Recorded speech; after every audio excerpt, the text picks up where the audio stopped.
Hola, ¿qué tal?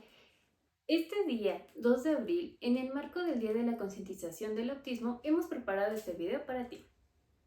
Pues bien, algo que tenemos que conocer de inicio es la definición. El día de hoy nos vamos a apoyar de este libro, que es de mis favoritos, que es Autismo Guía para Padres y Profesionales de Matías Cadaveira y Claudio Weisburg, perdón.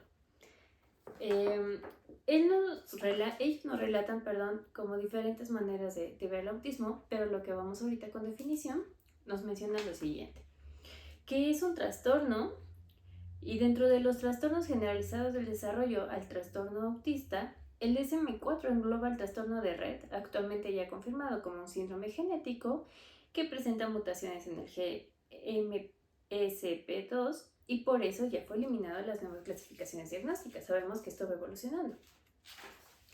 El trastorno desintegrativo infantil, el trastorno de Asperger, tal cual dedicaremos un apartado especial, bueno, estoy citando tal cual, y el trastorno generalizado del desarrollo no especificado, también llamado autismo atípico, para las personas que reúnen algunos criterios para el diagnóstico del trastorno autista o trastorno Asperger, pero no de todos.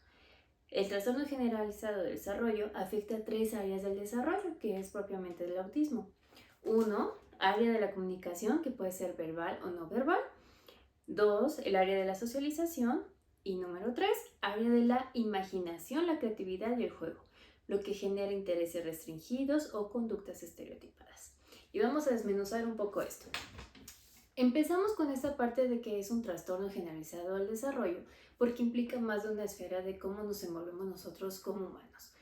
Empezamos con la parte de la comunicación, que puede ser verbal, o sea, personas que sí hablan, o no verbal, que refiere a las personas que no hablan. Nos pueden escuchar, o sea, muchas veces el autismo es confundido con una sordera, pero estos chicos sí escuchan, pero no verbalizan, no pueden hablar. La área de la socialización. Cuando existe esta parte de la dificultad de cómo tratar al otro, de cómo hablarle, de poder integrarse en juegos, de poder socializar en fiestas, en reuniones y demás, esa es una área que tenemos afectada. Y por último, el área de la imaginación, creatividad y juego, cuando tenemos intereses restringidos. Algo muy típico que tenemos en chicos o que actualmente ha sido como una tendencia ha sido, por ejemplo, los dinosaurios. Y entonces tienen un solo tema en específico que es un interés restringido, pero también en la parte del juego es muy restringido. Por ejemplo, solamente van a posicionar los dinosaurios en fila, los carritos en fila, y solamente se van a dedicar a eso. No va a haber el juego funcional que, por ejemplo, de un carro vamos a querer que choquen, que haya carreteras, que jueguen a andar de arriba abajo, sino que solamente se van a dedicar a formarlos, o la otra parte que también implica un interés restrictivo o una conducta estereotipada en dado caso, voltear los carritos y estar jugando solamente con las rueditas. En conductas estereotipadas también entra esta parte de, por ejemplo, el aleteo, que los chicos llegan a hacer así, el poder andar de puntitas o el hacer recorridos de un lado a otro, como esta parte de poder calmar su ansiedad. Bien, eso lo tenemos como parte de una definición. Y también algo que nos explican los autores, y que he resumido un poco, es que existen teorías y modelos explicativos para poder conocer cuáles son las causas del autismo. Pero ojo, aún no existe una causa que digamos, pasó esto. Hablamos de madres refrigerador, de que si fue la contaminación, que si es algo genético, pero también existen otras teorías y modelos que nos ayudan a entender un poco, pero no necesariamente es una causa que implica esto. Entre esos tenemos la teoría de la mente, que habla un poco de la empatía. La empatía, muchos dicen, está en los zapatos del otro. No necesariamente, pero sí el poder comprender qué le sucede al otro. Para esto es algo muy complicado, por ejemplo, el reconocer mis emociones y después poder entender que esas emociones se pueden presentar en el otro y entonces, ¿qué tengo que hacer? A eso nos refiere como a grandes rasgos la teoría de la mente. Otros autores hablan sobre el coeficiente intelectual. Ya mencionaba al inicio de la lectura que algunos hablan de Asperger, lo que antes se conocía como Asperger, y que eran como chicos muy inteligentes. Pero también tenemos la otra variante, que son los chicos que son disfuncionales. En este sentido, es de que son muy bajitos en cuanto al académico, en cuanto a lo social, la comunicación es nula en muchos de los casos. Y aquí hago un paréntesis. Debemos de conocer que trastorno del espectro del autismo lleva su nombre de espectro, lo decía Lores Stopchansky, si no mal recuerdo, que espectro nos hace referencia a esa parte de que es como si pudiéramos imaginar un foco de luz. Y entonces nunca sabemos cuál es el margen tal cual. Por ejemplo, esta mesa tiene un margen tal cual y saben que aquí termina y aquí empieza, por así decirlo. Pero el espectro de luz es como ese haz que tenemos o ese aro que no sabemos sabemos dónde empieza, que es como lo más intenso, pero no sabemos dónde termina. Y que también tiene como diferentes intensidades. Entonces, al tener un trastorno, ya hablábamos de que es un trastorno generalizado, porque implica el desarrollo, pero la palabra espectro nos hace referencia a eso, que podemos tener como muchas variantes.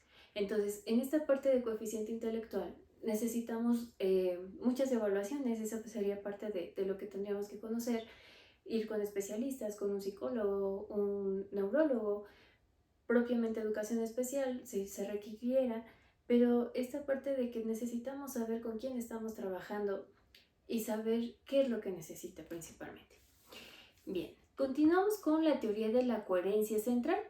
Esto nos permite conocer o a lo que se enfoca es cómo llevamos el procesamiento de la información de todo lo que tenemos a nuestro alrededor.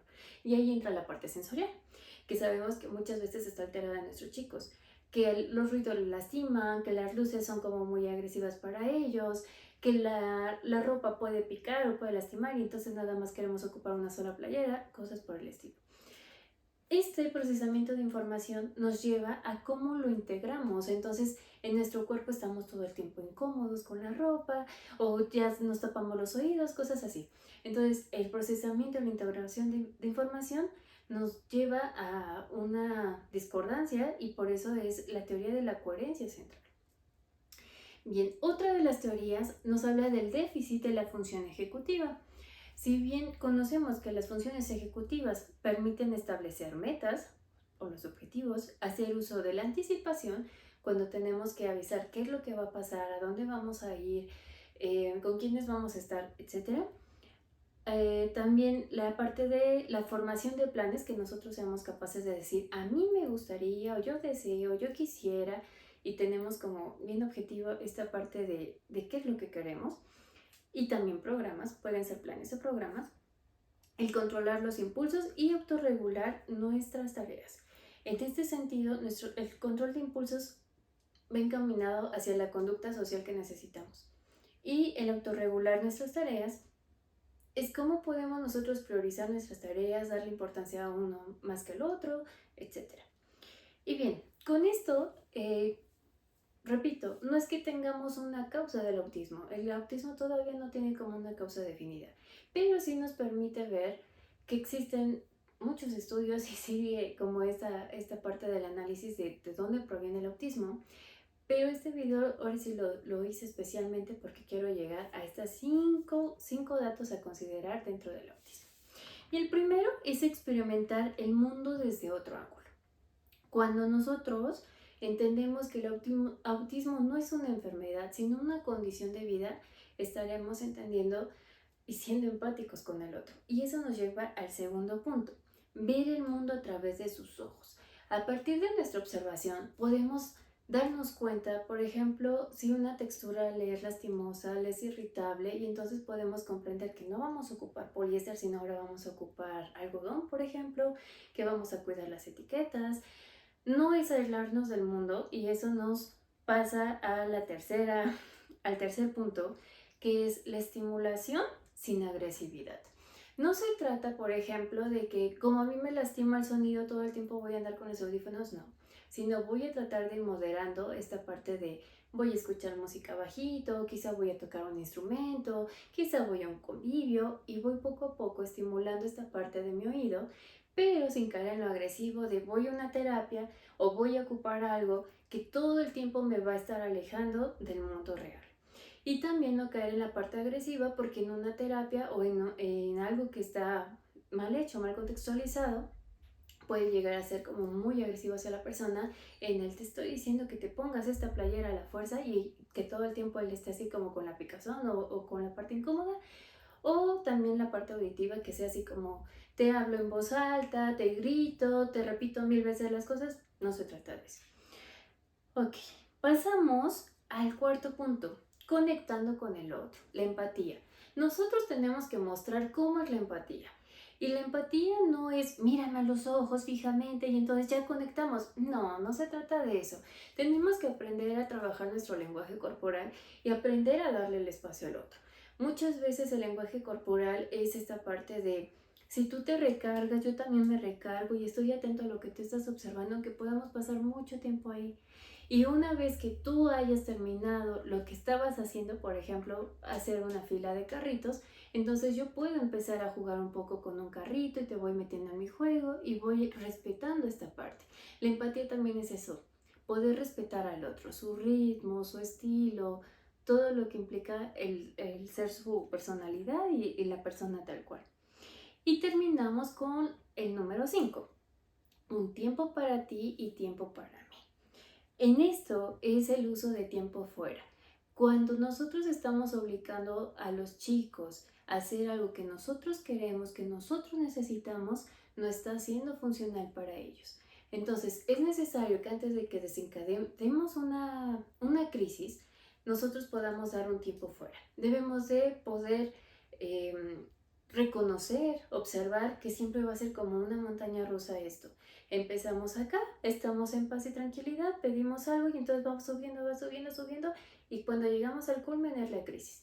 Entonces, si nosotros podemos en la parte media de esta subida de montaña rusa hacer un tiempo fuera, no llegaremos al momento de crisis que nos implica las rabietas, el peteleo y demás, ¿vale? Entonces, eso nos ayuda muchísimo.